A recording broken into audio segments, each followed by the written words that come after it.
Hello and welcome to Get Yourself Optimized. I'm your host, Stephan Spencer, and today I'm very excited to have Anat Phil-Golan with us. Anat is a prenatal yoga instructor, birth doula, CLC, and childbirth educator. She's also a Reiki healer.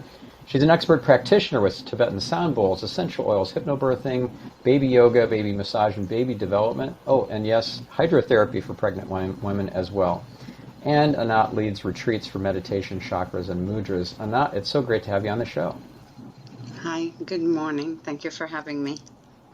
So I would love for us to start by having our listener or viewer understand your origin story a bit, how you ended up becoming a Buddhist nun, how you ended up leaving the, whatever you call it, the nunnery, and then how it took you to where you are today. So basically, it's a long story because it started when I was young and I didn't realize it. I was very different than others. I was very nature person compared to other people. And in my time, I'm 53. We had no iPhones. We had nothing to play except going outside and be connected to the fields and climb on the trees. And so I was quite different than my sister, for example. But I didn't realize that the way that I'm seeing the world, it's different than others.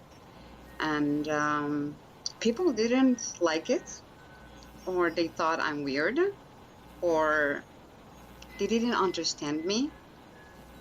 And I saw things. I just saw things, and the way that I tried to represent myself, it was people didn't know why she's talking different. And yeah, I always feel that something is missing, and I look for something else. I feel empty if I'm not getting to feel my soul, than going to school and be with friends or something like that. So when I was 16, basically, even before that, I was a lot away from home, and I born and raised in Jerusalem, Israel. And there is a part of Jerusalem, it's called En Karem. En Karem, it's one of the most beautiful places in Jerusalem. It's very old town, city, downhill. It was It is beautiful. We've stayed there before in an Airbnb, and there were just flowers everywhere. It's just so beautiful. And it's one of those magical place, and I believe there is a strong vortex in this place. Yes. And there is a lot of churches, and I'm Jewish, there is a lot of churches, and I used to rent there and sit there and getting like hang up with the nuns and the monks there. And there is a monastery there only for nuns. I used to spend hours and hours with them. And I feel the connection, not because they're Christian, because their lifestyle. So when I was 16, instead of having, the time that boys and girls and falling in love and feel these things, for me, it was going to save the world. And I went into the streets, and I was like Shanti Banti girl, wearing like boho, kind of like you see me today. It's never changed, even after so long. And I used to collect teenagers from the street to help them to get back home because they ran away, they was falling in drugs, or they didn't talk with their parents, and I never accept that. And I was sitting with them and trying to explain them and I made like classes for them, how it's important to go back home and talk to their parents, even though my parents didn't understand me. My parents, they're immigrant from Iran. They had totally different lifestyle. They didn't understand what I'm talking about, but I didn't even try. I didn't even try. I had my own path. And even in high school, I didn't want to go to a regular high school. I went to a Democrat, open high school. It's a place that, I don't know if you know Jerusalem, so it's called Lifta. When you just get into Jerusalem, on the right side, there is a very old Arab village, which no one there, and some amazing people took this place and they made it as a school, which was one of the best things happened to me ever. And if I could repeat that today, I'll do the same thing. And I wish I could give it to my own kids. And this is what made me what I am today, because they give me the opportunity and they give me the ability to be me and not to feel strange, or not to feel like I'm not like everybody else, or not exactly like my older sister, which is she's gifted. She's blonde, green eyes, totally different with my brown skin, brown eyes, look amazing, different. And I couldn't write poem like her. I couldn't. When she was 16, she had her first book. I didn't have it. But I had, like, they call it emotional intelligence, highly emotion intelligent person. I didn't like it back then. Why they're talking to me about emotions? My emotions are different, I know. But, now I know how to take it, and I took it to the next level, next step, especially when I went to the military and served my country. And when I got married, and when my older son got born, I think was the shift of my life. The shifting to understand that he have learning disabilities. And since then, I found myself trying to find a way to help him. And I did everything I can. But back then, I used to live in the kibbutz, it's a community in Israel, very usually quality place to live. And they couldn't understand my way with my kids. Even there, I was different, because the way that I saw the world, to just love and compassion, just love, just emotions, just love, bring yourself. And people didn't understand or didn't believe me, because I want to swallow the world. I want to do some things above and beyond. And in Tibetan, it said gate gate para gate. It's meant to see the mountain or above the mountain. I thought I didn't understand that I see above the mountain back then. And I didn't like myself for that, because it scares me. Yeah, so you didn't fit in. And when did you decide that you needed to join a nunnery, that you needed to, or whatever the process was to become a nun? Was there a trip to Tibet that you did, or something that led you to make this step to study Buddhism? How did that go? So basically, when it's a nice story, because basically when I was 20, I got married with my husband in the kibbutz. And as you know, in Israel, when you're released from the military, the first thing you're doing, you're going to travel around the world, and basically, or South America or India. So we went to India, we went to Nepal, and we climbed on the Himalaya. And I met one of the guy what basically changed my life back then. His name is up in the Himalaya in Nepal. His name is Kim Lee, and we had a retreat there.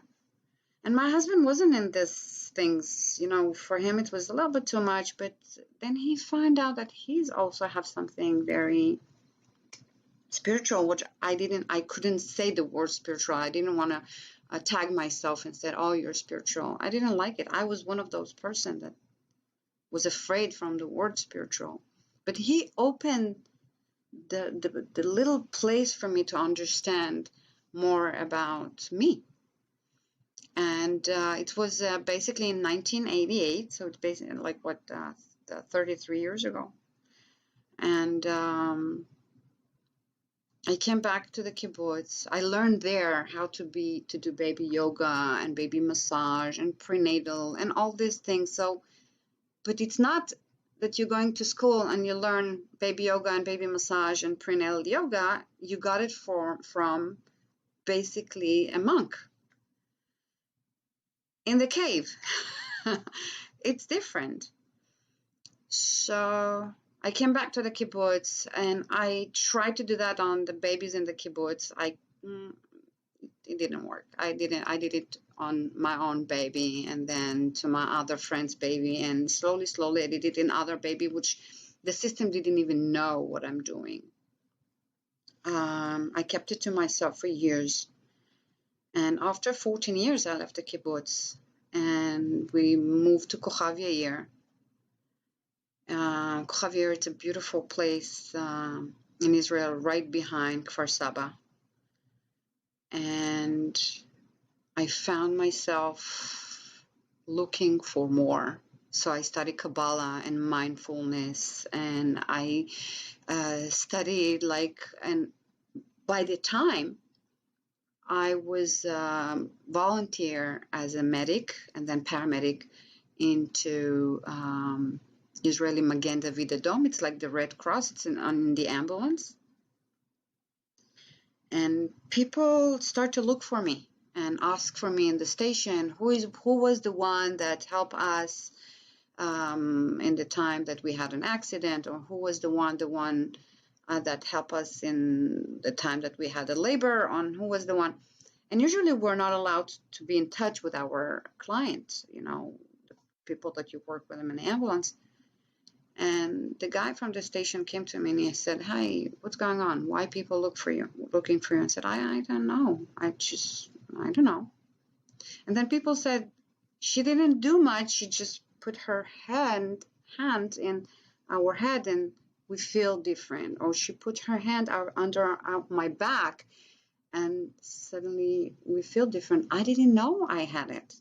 I know I have it on my children.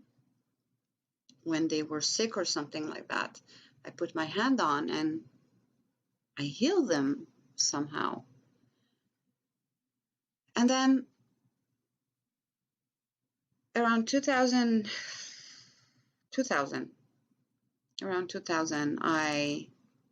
I was in some crisis in my life and I wanted to do some change, and I met one of my teachers, Reiki teachers, in Israel, which she was also part of the group. It's called Israeli Buddhist Classic classes.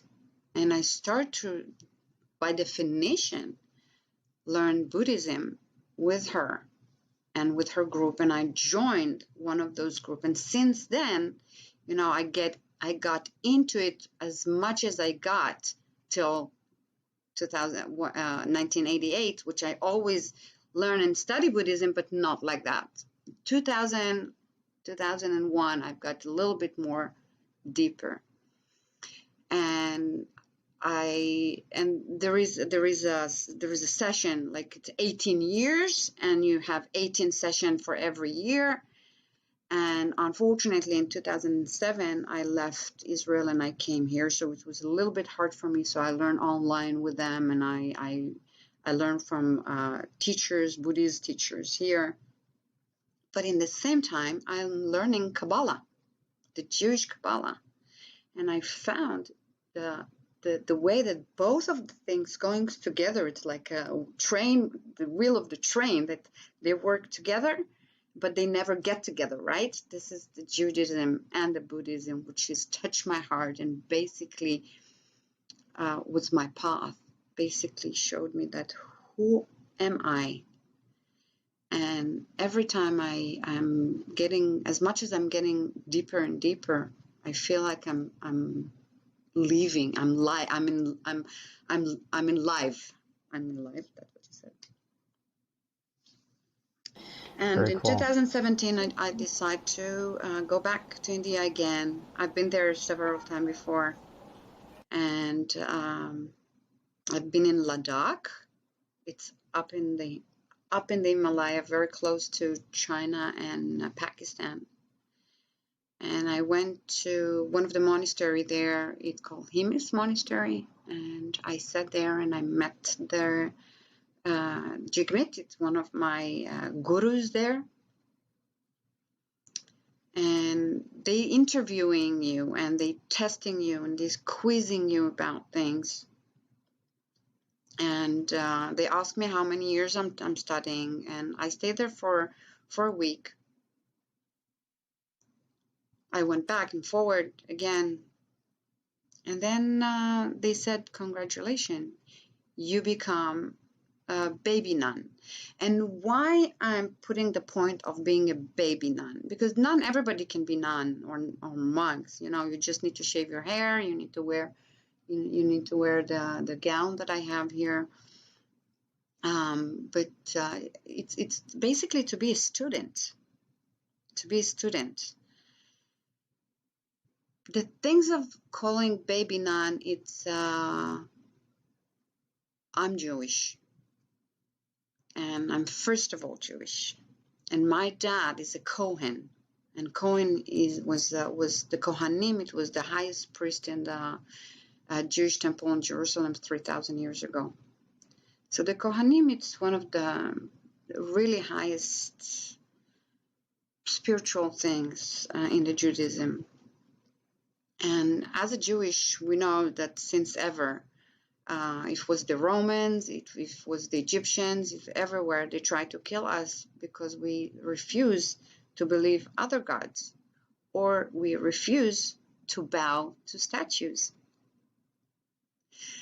So I can't feel like I can bow to any statues, include Buddha himself, which I adore Buddha. And basically, when you bow to Buddha statue, you're not bowing to the statue, you're bowing to his knowledge. But as a Jewish person, Kohen daughter, Jewish person, I can't bow even to the idea of bowing to Buddha. So I'm curtsy. I'm just curtsy. I'm not bowing all the way down. So I'm a baby nun. What does it mean, nun? People think nuns, she can't be married, she can't have a kid, she can't live with her couple, with her spouse, and she needs to shave her head. So no, you can. You're just taking there's a direction that you need to go through, which it's a lot of information. For example, being a nice person, not to lie, not to eat meat, help others, not to say bad word on someone, not to gossip, not to all the things that basically we have in the Judaism. Which here, when I'm going to our ceremonies in the synagogue in Malibu Jewish Center, or I'm going to the ceremonies in my temple up in Santa Barbara, the same thing. It's the same thing. Just I'm wearing different. Instead of wearing white to the synagogue, I'm wearing my gown. So it's basically me. It's me. But it's not a religious, it's a lifestyle. Mm-hmm. For me, it's a lifestyle. It's who you are. It's just like a zipper. It's just a zipper in my heart to open and give what I have to the community, to my moms as a birth doula, in the labor room to my mom's as a baby yoga and baby develop instructor, and as a life coach when people coming here to my clinic and they getting the treatment, just bringing myself. Yeah. Let's talk about the treatments that you give to the people who come to your home. So I've gotten a treatment from you. I've gotten some sort of, I don't know what it is exactly. You accessed my chakras. I think you did a healing on me. Maybe it was Reiki. I don't know exactly, but you made a comment about one of my chakras, my third eye chakra being quite open. So I'm curious, what's that process that you go through with that you did with me and that you do with other clients? Wow, it was scary with you. Um, it was It one was of the. you said scary. It was, yeah, because I don't have, I'm doing it for many, many years, and I don't know a lot of people that I have the same feeling with you when I works on you, because people don't know how much we're not tuned. People don't know how much they're not aligned with their chakra. People don't know that they have chakra. And so people getting sick, they having anxiety, they're having a lot of things, and they're not coming to align themselves or tune themselves just once a year, or they're supposed to do that every morning or once a week with a professional, or if you can't afford yourself, go once a month or once 6 months. But people need to know. Well, now let's start from what is the meaning of what is chakra means. Yep. So chakras basically, it's a wheel. It's a wheel of life. It's a wheel of energy. It's like a key. Um, and we have 7 chakras. Basically, we have more than 7 chakras, but let's talk about the 7 chakras and try to imagine that those chakras, it's like palm of water. Okay, and there is the palm of water that's going up from your head, and there is a connection between this palm to this palm, and the connection needs to be open, wide open, to let the energy goes, and the water needs to drip from here to here, and then water goes to drip from here to this chakra, to the throat chakra, but or to the heart chakra, or the solar chakra, or to the second chakra and the first chakra. But sometimes those tunnels between chakras are getting stuck or blocked for many, many reasons.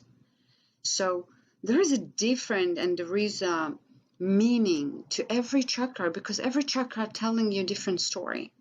The way that you can express yourself and talk, the way that you can see parasamgate, to see behind the mountain, and to see how you connected to the earth and how you connected to the universe, or see your feelings or your connection with the second chakra, with the connection with in general with people, and especially sex. We call it sex chakras, or how you ground it. And what I'm doing, I'm basically tuning those chakras for people, because sometimes it's too wide or just disappeared or closed. And when it's too wide, and when it's too close, we are blocked, to open them and to allow them to breathe, and make this breathing go not from only from the prana all the way up to the bottom. It's from all the way from here to the back, and from the throat to the back of your neck, and from the heart to the back of your shoulder blades. Go back and forward. Some people, I can see them and tell you right away which chakras are not tuned.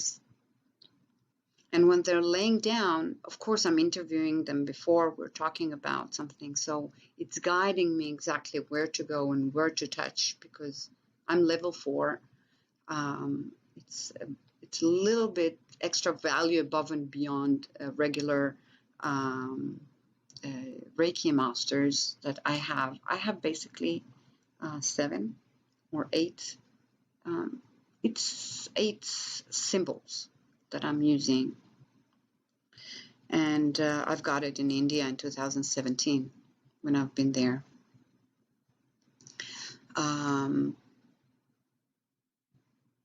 So when I work with people, I'm using several techniques.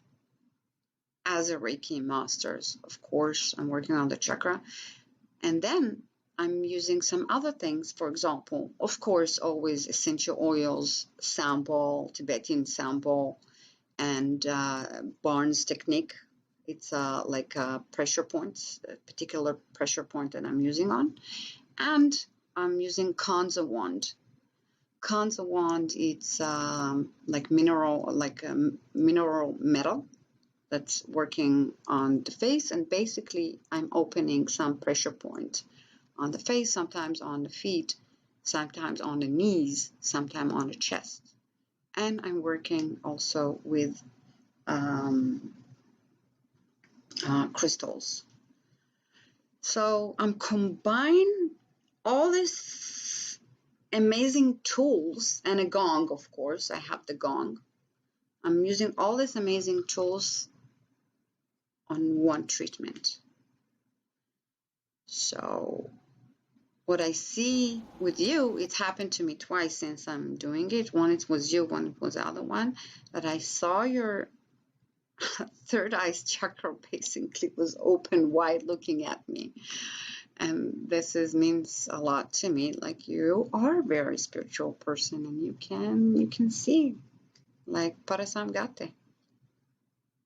And I told you that back then, before I knew I'm going to be I in didn't this. understand until this year what that meant and what a gift that was, because I hadn't been assigned the job yet. I prayed for a job on January 22nd. I told you this in another conversation that we had recently, that another podcast guest I had interviewed inspired me to ask for a job. Not that I needed a job, I wanted to have a mission, or and be given something that was God's work to do, from God. And this was because that the woman I interviewed, Sheila Gillette, was on her deathbed, and she had prayed to God for a job, to be left to live her life on this planet, to raise her kids, because she was on her deathbed, and this was right after childbirth. And that inspired me to do the prayer, and I didn't want to have a near-death experience in order to get the job, and I got an immediate answer. So what I didn't know at the time was that I was being prepared, primed for this over many years. The work that I had been doing for some months prior there in Israel, for, I don't know, 6 months, 4 months, whatever it was, of network spinal analysis, and the entrainments, the energy entrainments I was getting every week. It was all in part in preparation for that moment, and then boom, I was able to see things. And yeah, it's been an amazing journey since then of discovery.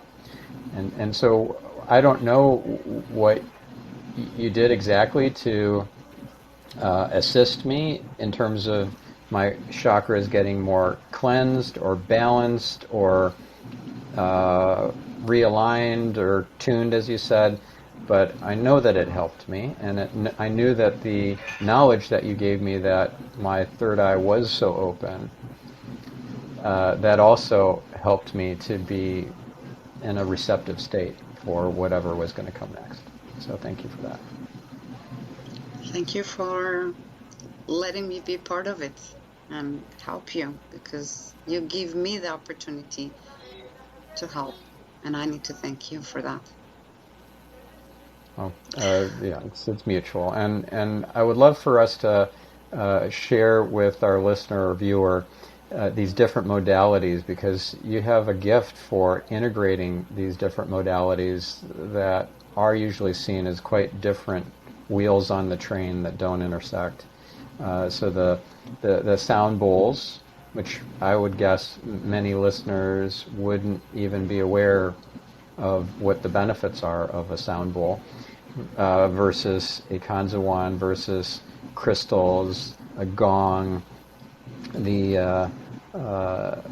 different modalities that you incorporate. How do each of them work? What are the benefits of each?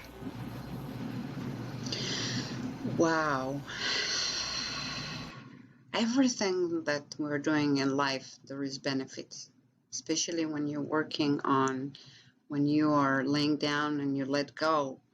While I'm doing the Reiki and I'm doing guided meditation, and I'm helping you to get relaxed and just try to melt into the bed. And when I'm working with the sound bowl, I have many kinds, like almost 90% of them. Every sound it's called megahertz line, how it gets to you. So each sound ball, whatever is big or small, whatever, they get into you in a different way. For example, if I want to open like very hard chakra, I can work on the chakra and send those spirals to try to open them, and it's not open because it's so blocked and it's so closed and it's so hard to open. I'm using the biggest for sound ball to try to help me to get into this particular chakra, because sound have waves and sound have also shape.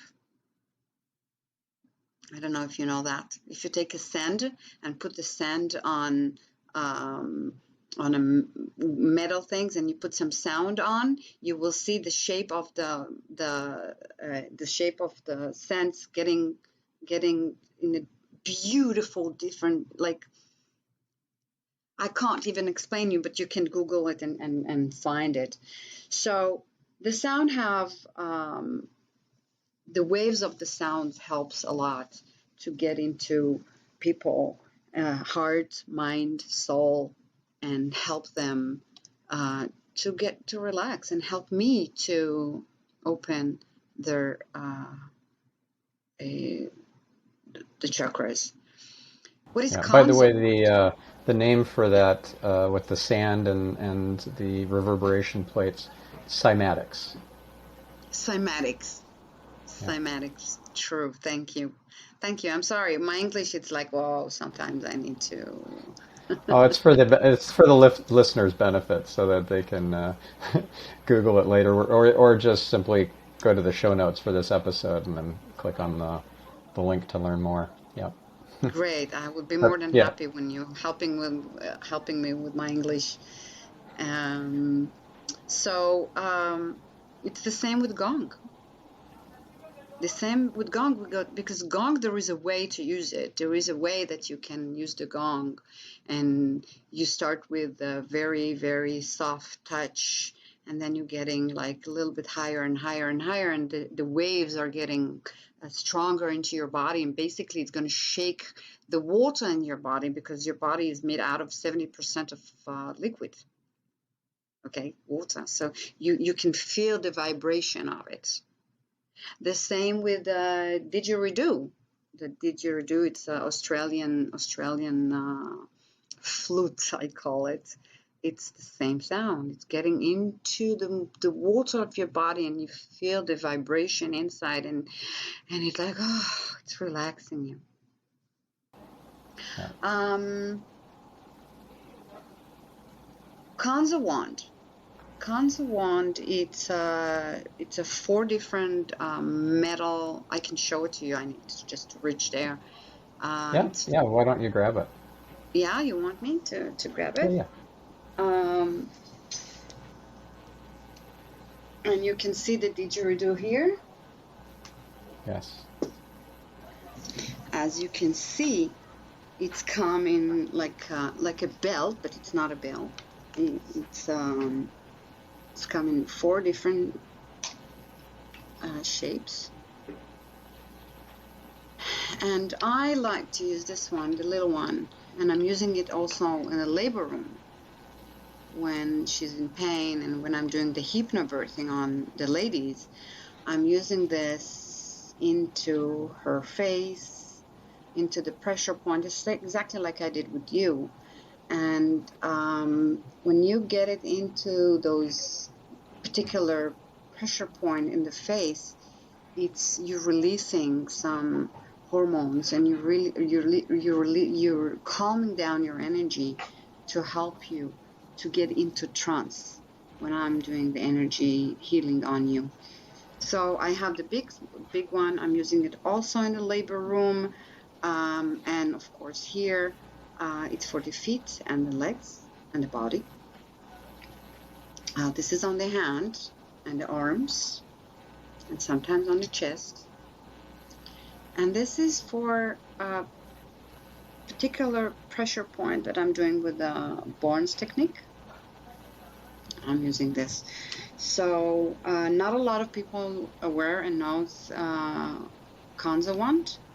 And this is one of the best things happened to me since I'm working with them, because it helps when some of my family members are sick or something like that. The first things, I'm using the Kansa wand on the pressure point, and I'm always combining it with essential oils. Now, essential oils, it's something that we need to talk about it, and because people need to understand what its oils mean. The essential oils, it's something that's so powerful, and it's one of the things that basically can take you to your past life.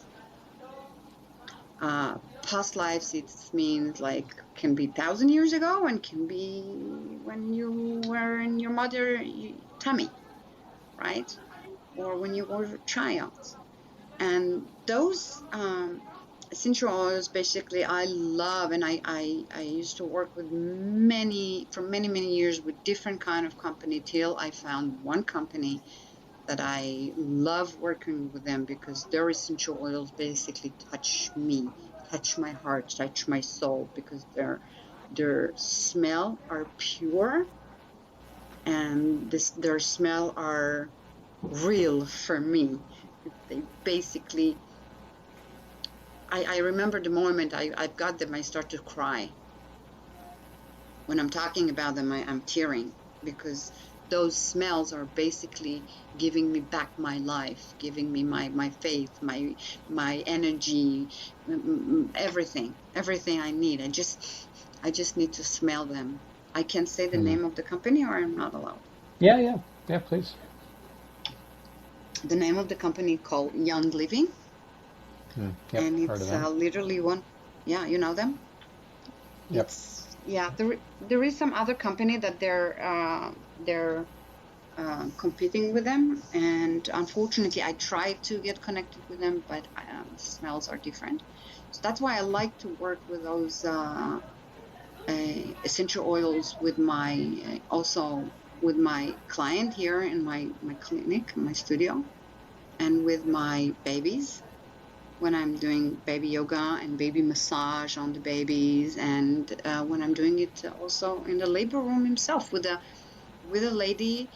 And I'm not also a birth doula to the lady, I'm also a birth doula for her husband. And sometimes I'm a birth doula to the team in the hospital, or at home when I'm doing home birth. And sometimes I'm a birth doula to the doctor himself.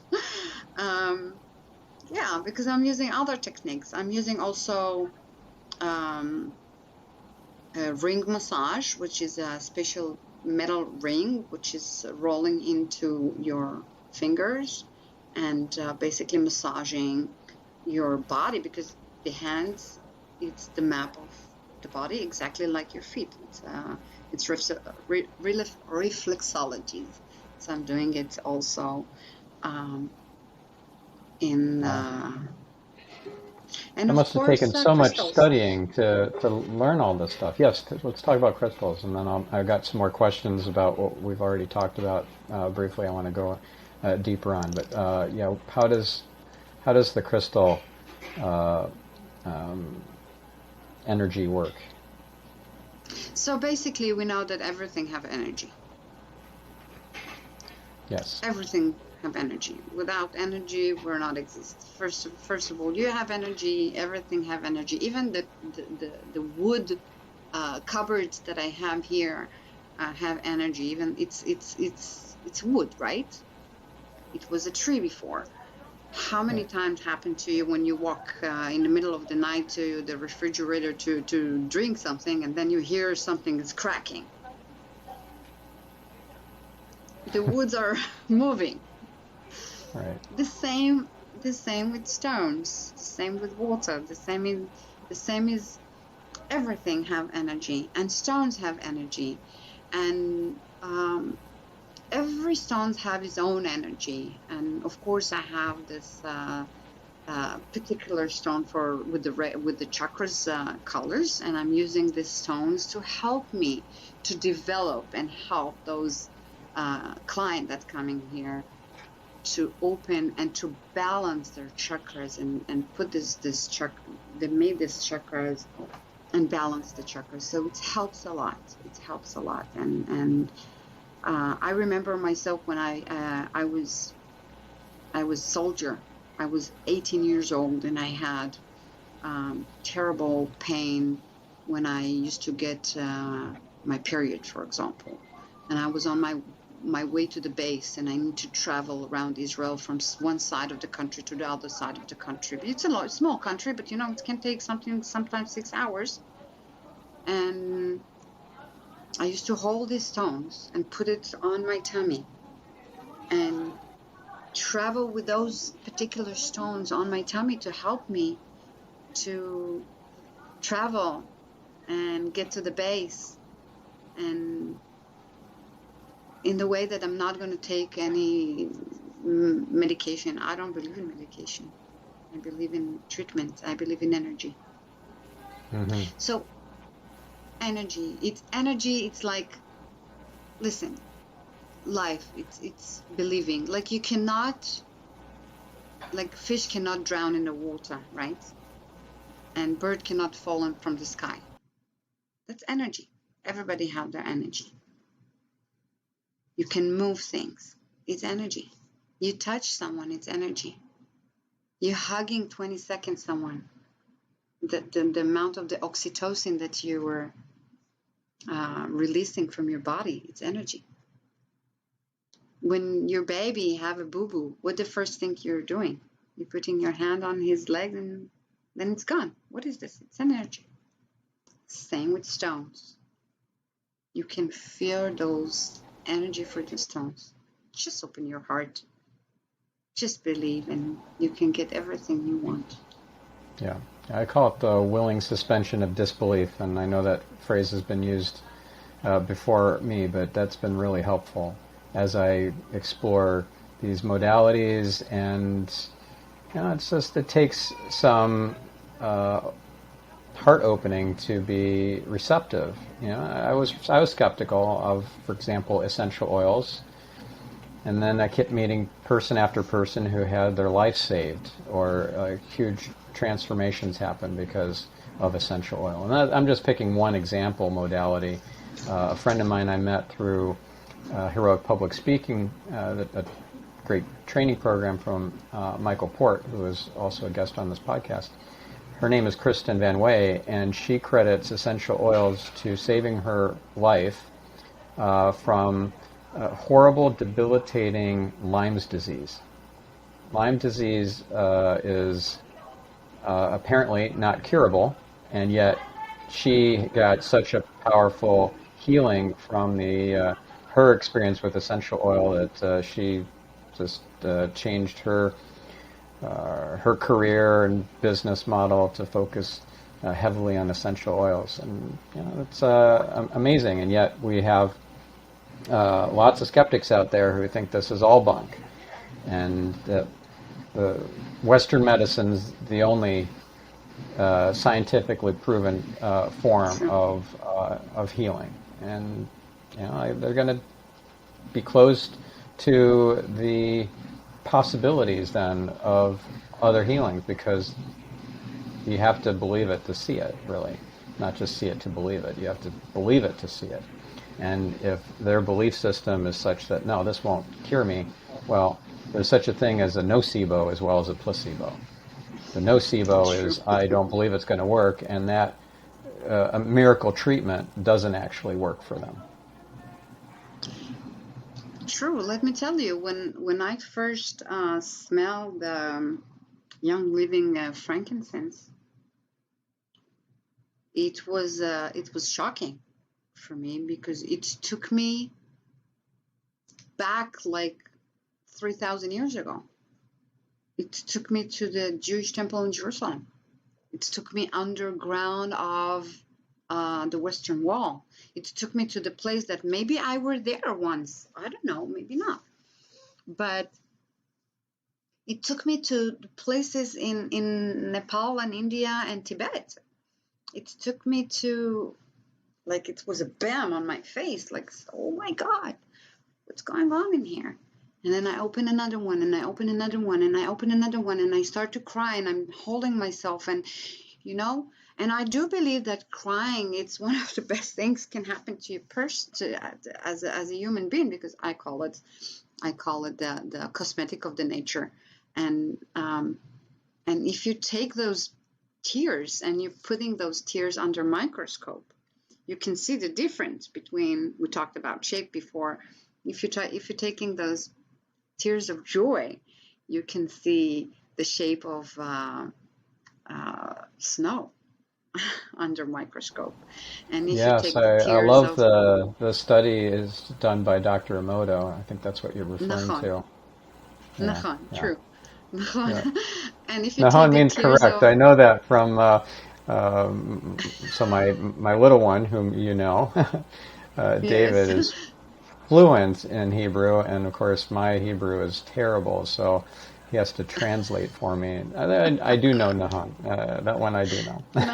Nachon. And if you take those tears of pain, and you're putting under microscope, you can definitely tell that the difference, and it's look like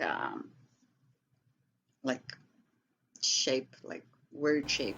Same with water, same with flower. If you talk to flower, if you sing a song to the flower and you tell the flower how big and beautiful they are, they will grow beautiful. But if you scream on the flower and you curse them and you tell them how bad it is, it's going to be, he's not going to grow. He will die. Right. It's So all this energy. affects plants. It affects food. Everything, right? So if you inject or project negative energy, even just writing a word on, let's say, writing two different words on two different pieces of paper, and then taping those onto two different jars full of cooked rice, and then you leave them out.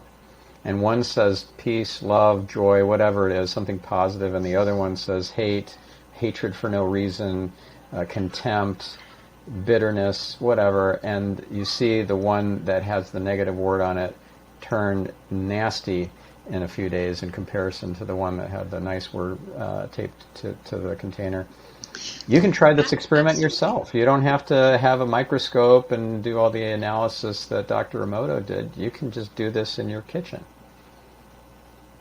Absolutely. And that's why the beauty of the Judaism, it's all about praying.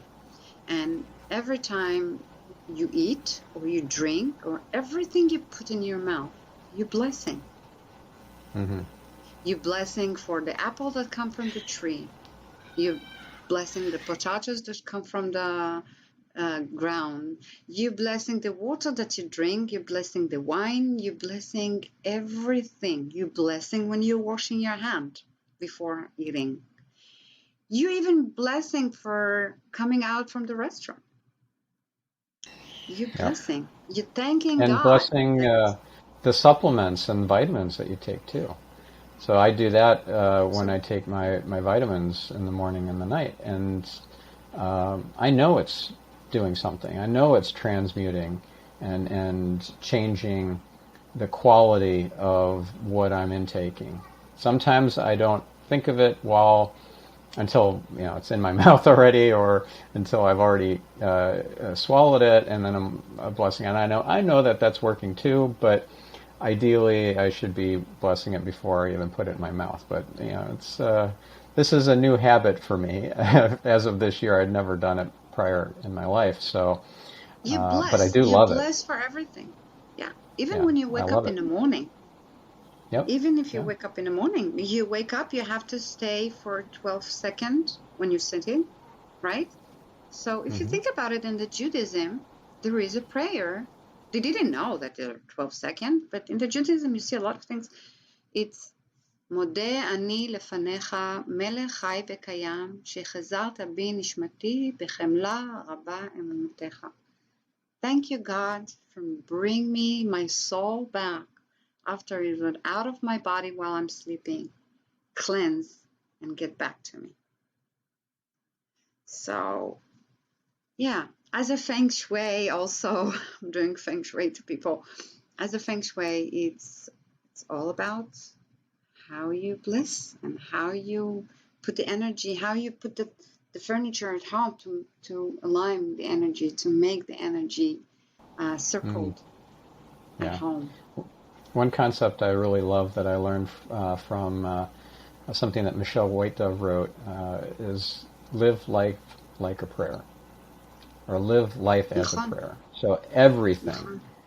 everything, from doing a podcast interview to going to, as you say, wash your hands or have something to eat, to picking up the phone or sending an email.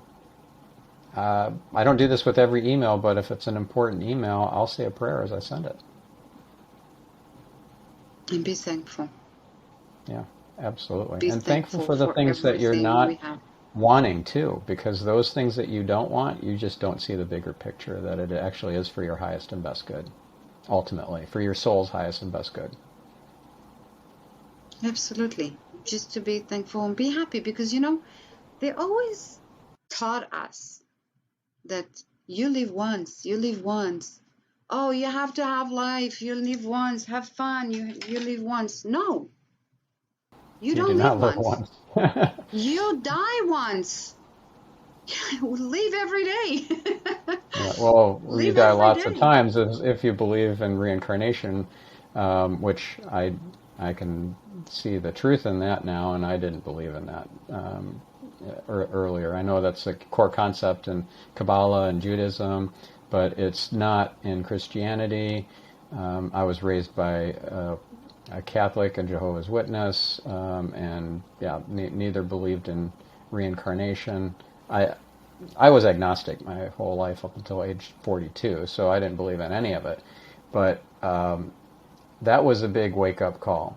When the veil was lifted or thinned for me in January of this year, to know that this had been one of many lifetimes was a kind of a shock. Yeah, it was a shock. I mean, conceptually, over the last few years as I've been studying Kabbalah, I accepted the possibility of past lives, but I had never had any memories of past lives. I had no connection to past life experiences or memories or anything. It was a concept. It was just a concept. And now I'm like, okay, Past now I lives understand actually. why I have fear of water and fear of drowning, more specifically, for a very good reason. 3 specific past life experiences where I drowned in water. So, yeah, you were saying?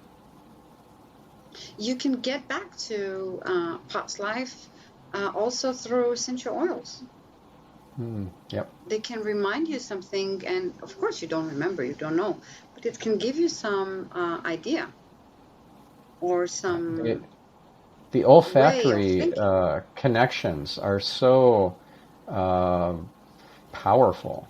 Just some smell that I hadn't smelled in decades that I smell again takes me right back to being 3 years old or something in an instant, Sure. and I hadn't had that memory for decades. That is powerful, and I'm sure I'm not the only one who's experienced that out of our listeners here. Oh, I think everyone. I think Yeah. everyone. Listen, we have some templates that people like. We born to those templates that people are basically try to. People wants to. Your parents say, "I want you to feel safe. I want you to feel comfortable. I want you to feel okay." But your life needs to be 1, 2, 3, 4, and no, it's not necessarily true. It's not necessarily true. I always, since I'm 3 years old, and I just talked about it yesterday with my friend. I believe that everything will be fine in the end. Everything will be fine in the end.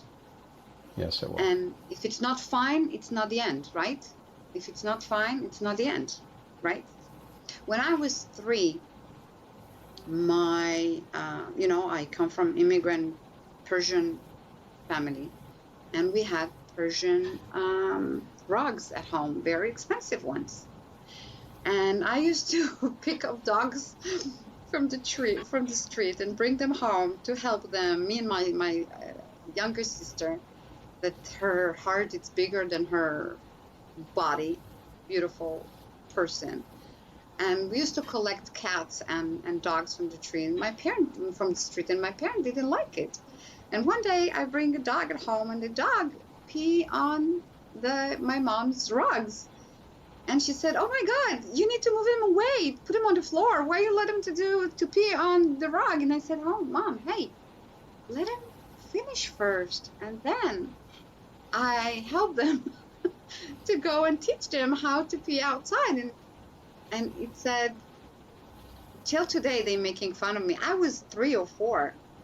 Till then they making fun of me, and it's a word at home. Let him to do his pee when he's relaxed. Or they're rushing somewhere and said, "Why are you rushing so much? Finally, we will get there. Finally, we will get there. Doesn't matter how and where and when, we will get there." So for your previous question, the first question that you asked, it's probably come from there, being me. I didn't accept myself for so many years. I thought that something is wrong. How come you have so much love and compassion to people? Why everybody's nice? But I wasn't so friendly. I was friendly, but I wasn't the one that getting into the group of people. I always was sitting on the side and watching others, like So you weren't the investigating, extrovert. learning. Right. Actually, it's still today. It's the same thing. I'm in Hebrew. It's called pigul svivati. I'm calling it environment retarded. Like I'm watching people from the side. I'm not always getting into conversation. I'm just saying if I have something smart to say. If I'm not talking. I have nothing. Just people talking sometimes, and they say things. And I'm just. I wish I could do better than that. And I'm surrounded with friends, but